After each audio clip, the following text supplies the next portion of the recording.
ഷാർജയിൽ മലയാളി കുത്തേറ്റ് മരിച്ചു. കണ്ണൂർ സ്വദേശി ഇസ്മായിൽ പൊന്നാരം എന്നയാളാണ് മരിച്ചത്. ടിക്ടോക്കിലെ തർക്കത്തെ തുടർന്നാണ് കൊലപാതകമെന്ന് സൂചന. സുരേഷ് വെള്ളിമുറ്റമുണ്ട്. സുരേഷ്, മലയാളി മരിച്ച സാഹചര്യം എന്താണ്? രതീഷ്, അല്പം ആശങ്കപ്പെടുത്തുന്ന ഒരു സാഹചര്യമാണ് ഇതെന്ന് പറയുന്നത്. കാരണം ഇതുവരെ നമ്മൾ കാണാത്ത അല്ലെങ്കിൽ കേൾക്കാത്തൊരു സംഭവമാണ്. ടിക്ടോക്കിൽ രണ്ട് വിഭാഗം എന്ന് പറയുമ്പോൾ രണ്ട് ഗ്രൂപ്പുകൾ, രണ്ട് തരത്തിലുള്ള ആളുകൾ. അവർ കഴിഞ്ഞ കുറച്ച് നാളുകളായി ടിക്ടോക്കിൽ തർക്കം നടക്കുന്നുണ്ട്. അത് ഇന്നലെ രാത്രി അതിരൂക്ഷമായി ആ തർക്കം ഉണ്ടാകുന്നു. അതിനുശേഷമാണ് ഇവർ പരസ്പരം വെല്ലുവിളിച്ച് ധൈര്യമുണ്ടെങ്കിൽ നേരിട്ട് വാ എന്നൊരുത്തൻ പറയുന്നു, മറ്റേയാൾ കത്തിയെടുത്ത് ചെല്ലുന്നു. അതിനുശേഷം ഷാർജ അൽനാദയിൽ വെച്ച് ഇവർ രണ്ടുപേരും കണ്ട് അതിൽ കത്തിക്കുത്തുണ്ടാകുന്നു, ഒരാൾ മരിക്കുന്നു. ഇതാണ് മനസ്സിലായിട്ടുള്ളത്.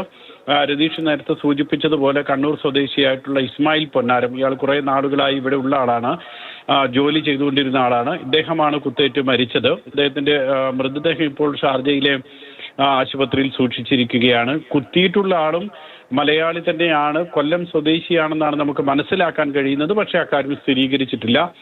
ഷാർജ പോലീസ് അതിൽ അന്വേഷണം നടത്തുന്നുണ്ട്. 4 പേർ കസ്റ്റഡിയിലുണ്ട്, പോലീസിന്റെ കസ്റ്റഡിയിലുണ്ടെന്നാണ് നമുക്ക് വിവരം. കുത്തിയിട്ടുള്ള ആളും അയാളോടൊപ്പം ഉണ്ടായിരുന്ന മറ്റൊരാളും മരിച്ച ആളുടെ കൂടെ ഉണ്ടായിരുന്നവരും, ഇങ്ങനെ 4 പേർ പോലീസ് കസ്റ്റഡിയിലുണ്ടെന്നാണ് സ്ഥിരീകരിക്കാൻ കഴിയാത്ത വിവരം നമുക്ക് ലഭിക്കുന്നത്. ഏതായാലും കഴിഞ്ഞ കുറെ നാളുകളായി ഇവർ തമ്മിൽ ടിക്ടോക്കിൽ തർക്കമുണ്ട്. അതിൽ ഏറ്റവും അവസാനം ഉണ്ടായിട്ടുള്ള തർക്കത്തിന്റെ ദൃശ്യങ്ങൾ നമ്മുടെ കയ്യിലുണ്ട്.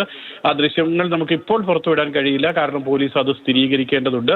അതിൽ അവർ 2 പേർ വിളിക്കുന്ന വീഡിയോ ഉണ്ട്, ഒരാളുടെ വീഡിയോ ഉണ്ട്. അതേപോലെ തന്നെ മറ്റേ ആളുടെ അയാളുടെ പ്രൊഫൈൽ ക്യാമറ ഓൺ ചെയ്തിട്ടില്ല, അതുകൊണ്ട് ആ ദൃശ്യം നമുക്ക് കാണാൻ കഴിയുന്നില്ല. ഏതായാലും 2 പേരും കഴിഞ്ഞ കുറച്ച് ദിവസങ്ങളായി ടിക്ടോക്കിൽ ഇത്തരത്തിലുള്ള തർക്കം നടക്കുന്നതിന്റെ ഭാഗമായിട്ടാണ് ഈ കൊലപാതകം നടന്നതെന്നാണ് മനസ്സിലാക്കാൻ കഴിയുന്നത്. ഇതിൽ രതീഷ്, മറ്റൊരു കാര്യം ഓർക്കേണ്ടത്, ഈ ടിക്ടോക്ക് നാട്ടിൽ നിരോധിച്ചതിനെയും ഇവർ അത് ഉപയോഗിക്കുന്നുണ്ട്. കാരണം ടിക്ടോക്ക് എന്ന് പറയുന്ന പ്ലാറ്റ്ഫോമിലൂടെ ആര് എന്ത് കാണിച്ചാലും അത് നാട്ടിൽ അറിയില്ല എന്ന് ഇത്തരത്തിലുള്ള ആളുകൾ ഇവിടെ കരുതുന്നുണ്ട്. അതിൽ സ്ത്രീകളുമുണ്ട്, പുരുഷന്മാരുമുണ്ട്.